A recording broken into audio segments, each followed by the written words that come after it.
嗱，我以下咧，我會播兩段聲音俾你聽，係我喺個壺度倒啲水落同一隻杯度。只係一段錄音咧，嗰啲水咧係普通室溫；一段聲音咧，嗰啲水咧係熱嘅。你覺得邊一條係熱水，邊一條唔係熱水？好啦，嚟啦，第一條。好，呢條係第一條，第二條。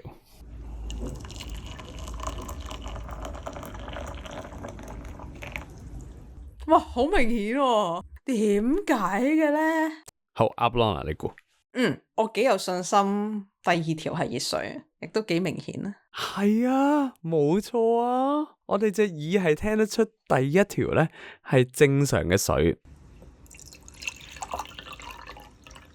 第二條咧係熱水嚟嘅。點解嘅咧？係咪好神奇啊？我哋從來唔知呢個 fact， 但係因為我哋做咗 something like 30幾年人，你就知道原來凍水同熱水嘅聲係唔同嘅。最主要咧就因為熱水同凍水咧有唔同嘅 viscosity 結嘅程度。譬如你煮嘢食之前咧，啲油咧都結嘅，但係落到鑊咧，當佢熱嘅時候咧，啲油就會水咗。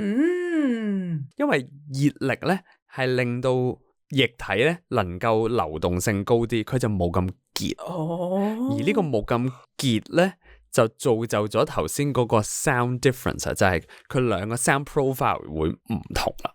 所以我哋就認得出啲水究竟係熱水啊，定係唔係熱水啦。